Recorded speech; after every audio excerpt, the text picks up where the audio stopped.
लघु रुद्र पूजा याचे सामान्य अर्थ म्हणजे शिवाच्या या प्रकारे पूजा ज्याने व्यक्तीच्या जीवनातील सर्व दुःख नाहीशी होतात। भगवान शिवाच्या रुद्र रूपाची पूजा केल्याने भाविकांना विशेष लाभ होतो असे शास्त्रात सांगण्यात आले आहे। शिवाच्या या रूपाची पूजा केल्याने व्यक्तीच्या अनेक जन्मांची पापे नाहीसी होतात। रुद्र हे शिवाचे नाव देखील आहे। रुद्र शब्दाच्या वैभवाची स्तुती धार्मिक ग्रंथांमध्ये आढळते। या शब्दाचा यजुर्वेदात अनेकदा उल्लेख आहे। रुद्राष्टधाई हा केवळ यजुर्वेदाचा भाग मानला जातो। रुद्र म्हणजे ऋत आणि ऋत म्हणजे दुःखांचा नाश करणारा, म्हणजेच दुःखांचा नाश करणारा रुद्र म्हणजे भगवान शिव, कारण तो सर्व जगाचा दुःखांचा नाश करून जगाचे कल्याण करतो। रुद्रार्चन आणि रुद्राभिषेक केल्याने आपली वाईट कर्मे ही जळून राख होतात आणि साधकामध्ये शिवतत्वाचा उदय होतो आणि भक्ताला भगवान शंकराचा आशीर्वाद प्राप्त होतो आणि त्याच्या सर्व मनोकामनाही पूर्ण होतात। केवळ सदाशिव रुद्राची पूजा केल्याने सर्व देवतांची आपोआप पूजा होते असे म्हणतात।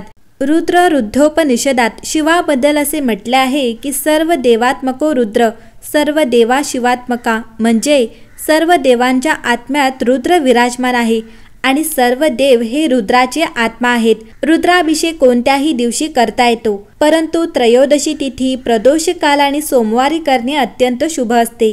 श्रावण महिन्यात कोणत्याही दिवशी केलेला रुद्राभिषेक अप्रतिम आणि जलद परिणाम देतो।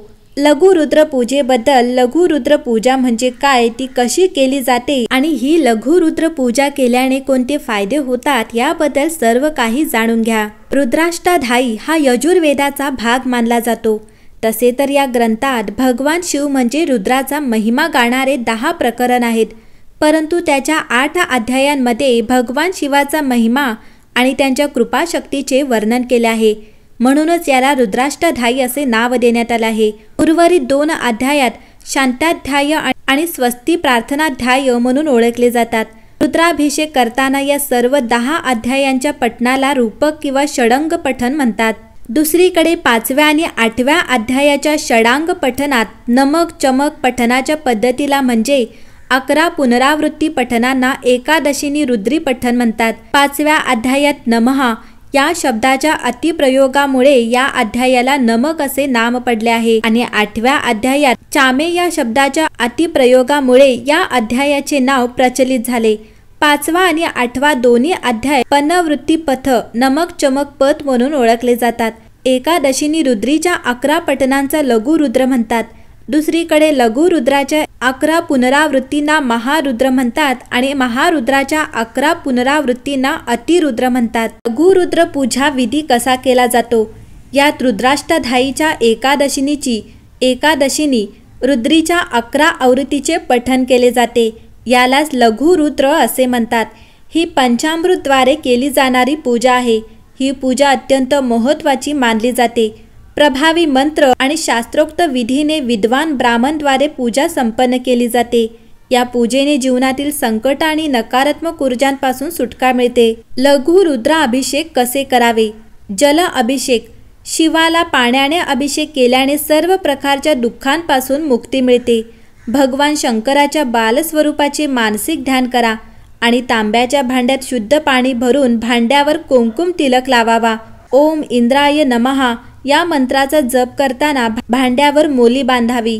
ओम नमः शिवाय या पंचाक्षरी मंत्राचा जप करताना काही फुलांच्या पाकळ्या अर्पण करा। शिवलिंगावर पाण्याची पातळ धारा करून रुद्राभिषेक करावा। अभिषेक झाल्यावर ओम तन त्रिलोकीनाथाय स्वाहा मंत्राचा जप करा। शिवलिंग कापडाने नीट पुसून स्वच्छ करा। दुसरा आहे दुधाने अभिषेक। भगवान शिवाला प्रसन्न करण्यासाठी आणि त्यांचा आशीर्वाद मिळविण्यासाठी दुधाने अभिषेक करावा। भगवान शंकराचा प्रकाश स्वरूपाचे मानसिक ध्यान करावे। अभिषेकासाठी तांब्याचे भांडे सोडून इतर कोणत्याही धातूचे भांडे वापरावे। विशेषतः दूध, दही किंवा पंचामृत इत्यादी तांब्याच्या भांड्यात ठेवू नये, यामुळे ते पदार्थ मदिरा समान होतात।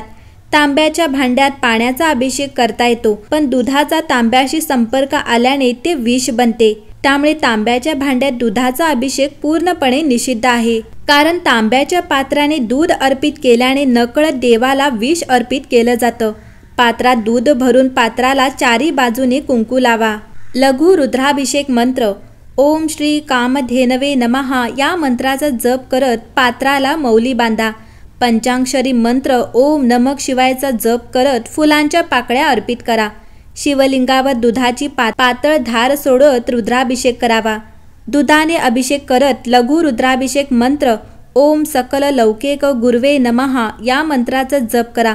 शिवलिंगाला स्वच्छ पाण्याने धुवून स्वच्छ वस्त्राने पुसून घ्या. तिसरा प्रकार आहे फळांचा रस. अखंड धन आणि कर्जमुक्तीसाठी महादेवाला फळांच्या रसाने अभिषेक करावा. भगवान शिवाला नीलकंठ स्वरूपाचे मानसिक ध्यान करा. पात्रात उसाचा रस भरून पात्राला चारी बाजूने कुंकू लावा.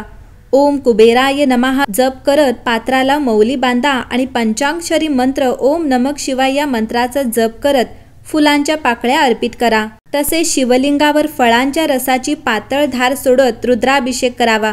ओम ह्रूम नीलकंठाय स्वाहा या मंत्राचा जप करा आणि शिवलिंगावर स्वच्छ पाण्याने अभिषेक करा. त्यानंतरचा प्रकार आहे मोहरीच्या तेलाने अभिषेक. ग्रहबाधा नाश हेतू भगवान शिवाला मोहरीच्या तेलाने अभिषेक करा. भगवान शिवाच्या प्रलयंकर स्वरूपाचे मानसिक ध्यान करा. पात्रात मोहरीचे तेल भरून पात्राला चारी बाजूने कुंकू लावा आणि ओम भम भैरवाय नमः या मंत्राचा जप करत पात्राला मौली बांधा. शिवलिंगावर मोहरीच्या तेलाची पातळ धार सोडत रुद्राभिषेक करावा. अभिषेक करताना ओम नाथ नाथाय नाथाय स्वाहा या मंत्राचा जप करा. नंतर शिवलिंगाला स्वच्छ पाण्याने धुवून स्वच्छ वस्त्राने पुसा. त्यानंतरचा प्रकार आहे चण्याची डाळ. कोणत्याही शुभ कार्याच्या सुरुवातीसाठी आणि कार्यात प्रगतीसाठी भगवान शंकराला हरभऱ्याच्या डाळीचा अभिषेक करावा. भगवान शिवाच्या समाधीस्थित स्वरूपाचे मानसिक ध्यान करा. तांब्याच्या पात्र्यात चण्याची डाळ भरून पात्राला चारी बाजूने कुंकू लावा. ओम यक्षनाथाय नमः या मंत्राचा जप करत पात्राला मौली बांधा. शिवलिंगावर चण्याच्या डाळीची धार सोडत रुद्राभिषेक करा. अभिषेक करत ओम शम शंभवाय नमः या मंत्राचा जप करा. त्यानंतरचा प्रकार आहे काळ्या तिळाने अभिषेक. तंत्र विघ्नांचा नाश आणि वाईट नजरेपासून संरक्षणासाठी काळ्या तिळाचा अभिषेक भगवान शिवाच्या नीलवर्ण स्वरूपाचे मानसिक ध्यान करा. तांब्याच्या पात्रात काळे तीळ भरून पात्राला चारी बाजूने कुंकू लावा. ओम हुम कालेश्वराय नमः जप करत पात्राला मौली बांधा. शिवलिंगावर काळ्या तिळांची धार सोडत रुद्राभिषेक करावा. अभिषेक करत ओम शौ हौ हुम शिवाय नमः या मंत्राचा जप करा. त्यानंतर आहे मध मिश्रित गंगाजल. संतान प्राप्तीसाठी आणि कौटुंबिक सुखशांतीसाठी मध मिश्रित गंगाजलाने अभिषेक करावा. भगवान शिवाच्या चंद्रमौलेश्वर स्वरूपाचे मानसिक ध्यान करावे. पात्रात मध मिश्रित गंगाजल पात्राला चारी बाजूने कुंकू लावा आणि ओम चंद्रमसे नमः या मंत्राचा जप करत पात्राला मौली बांधा. शिवलिंगावर मध मिश्रित गंगाजलाची धार सोडत रुद्राभिषेक करावा. अभिषेक करत असताना ओम वम चंद्रमौलेश्वराय स्वाहा या मंत्राचा जप करावा. यानंतर आहे तूप आणि मध मिश्रित. रोगांचा नाश आणि दीर्घायुष्यासाठी तूप आणि मधाचा अभिषेक करावा. भगवान शिवाच्या त्रयंबक स्वरूपाचे मानसिक ध्यान करावे. पात्रात मध आणि तूप भरून पात्राला चारी बाजूने कुंकू लावावे आणि ओम धन्वंतराय नमः या मंत्राचा जप करत पात्राला मौली बांधा. शिवलिंगावर तूप आणि मधाची धार सोडत रुद्राभिषेक करा. अभिषेक करत ओम हुम जुम स त्रयंबकाय स्वाहा या मंत्राचा जप करा. त्यानंतर शिवलिंगाला स्वच्छ पाण्याने धुवून स्वच्छ वस्त्राने पुसून घ्या.